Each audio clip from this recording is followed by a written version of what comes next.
तो नमस्कार, प्रणाम, स्वागत बरुआ सबके राइटर राशिक अभिषेक के चैनल पर। और सब बताइए आप सब कैसन बानी। उम्मीद करते रहुआ सभी बढ़िया होखब, अच्छा होखब, मस्त होखब, तंदुरुस्त होखब। तो रहुआ सबन खातिर लेके आ गइल बनी बिल्कुल ज़बरदस्त, बिल्कुल ब्लास्ट, बिल्कुल खतरनाक मीटर।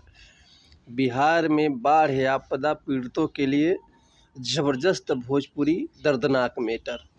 उम्मीद करते रहुआ सबके बेहद पसंद आई। अगर ये गाना के रुआ बढ़िया म्यूजिक बनवा के बढ़िया से दिल से गायकी कही तनी तो 100% बाकी गाना मार्केट में ब्लास्ट करी। लेकिन ऐसे पहले रुआ सबन से एगो बात कहल चाहब कि अगर रुआ गायकी में इंटरेस्ट बा आ गायकी कल चाहत तनी, गायकी रुआ के पसंद बा, रुआ के बढ़िया मीटर नहीं मिलत, बढ़िया गाना नहीं मिलत, बढ़िया तुकबंदी नहीं मिलत, बढ़िया रुआ सबन के म्यूजिक नहीं मिल पाओ, तो रुआ अगर हमारा चैनल पर आ गए बन तो रुआ सबन के निराश भइला के जरूरत नहीं है। काहे से कि रुआ सबन खातिर हम हर एक प्रकार के सॉन्ग लिखिले, हिंदी होके चाहे भोजपुरी होके, चाहे रुआ कोनो भी ट्रैक पर गाना लिखवा सकिले, चाहे नया कंपोजिशन गाना लिखवा सकिले। लव सॉन्ग, ऑर्केस्ट्रा सॉन्ग, बेवफाई सॉन्ग, पूर्वी, निर्गुण, भजन, लोकगीत, लयदारी, रंगदारी, जातिवाद सॉन्ग, चाहे जिला के ऊपर गाना, चाहे सैड सॉन्ग, चाहे विवाह गीत, चाहे विदाई गीत, चाहे भक्ति सॉन्ग, चाहे छठ पूजा गाना, चाहे रुआ अपना पसंदीदा कोनो भी मीटर लिखवा सकिले, चाहे म्यूजिक बनवा सकिले, वो बिल्कुल उचित चार्ज पर। तो ये से कहल चाहब रुआ सबन से कि रुआ अगर हमारा चैनल पर आ गए बनी तो चैनल के सब्सक्राइब कर ली, बेल आइकन प्रेस कर दी, ताकि कोनो भी वीडियो अपलोड करी तो सबसे पहले नोटिफिकेशन रुआ सबन के मिले। अगर वीडियो रुआ सबके अच्छा लागता, प्यारा सा एगो कमेंट कर दी। चलिए देर ना करते हुए आज के मीटर देख ले कैसे बा, का एकर लय बा, का एकर धुन बा, रुआ सबन के हम गा के बताओ तनी। उम्मीद करते रुआ सबके बेहद पसंद आई। तो चलिए देखिए आज के गाना कैसे बा।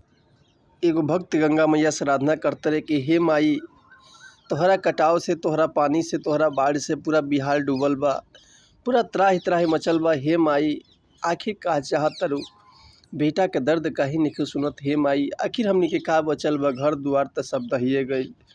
देखिए आगे कैसे गाना में कैसे कहता लइकवा, डूबल नैया डूबल गैया, डूबल मैया घर अंगनैया।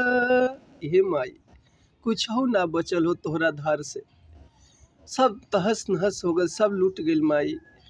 कि डूबल नैया डूबल गैया, डूबल माई घर अंगनैया।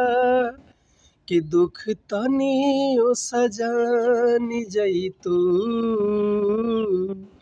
ए गंगा मैया अभियों से मान जैतू, ए गंगा मैया अबहू से मान जैतू।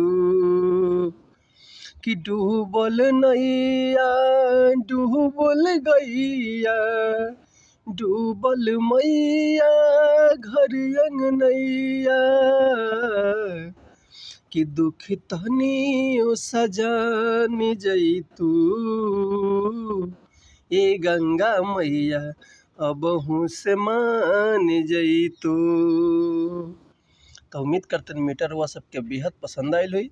अगर ये गाना के रुआ फुल लिखवावल चाहतनी, चाहे एकर म्यूजिक बनवावल चाहतनी, तो बेहिचक कॉल या व्हाट्सअप कर सकते हैं। रुआ के बिल्कुल उचित चार्ज पर फुल गाना मिल जाई, एकर म्यूजिक बढ़िया से बढ़िया मिल जाई हमारे लग से। तो मिलता है नेक्स्ट वीडियो में। लेकिन एक और बात रुआ सबसे कहल चाहब कि अगर हमारे गाँव में कोनो मिस्टेक होता तो भैया क्षमा चाहतनी।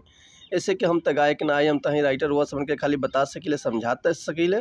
तो मिलता है नेक्स्ट वीडियो में, तब तक के लिए नमस्कार, प्रणाम, जय हिंद, जय भारत, जय भोजपुरी समाज।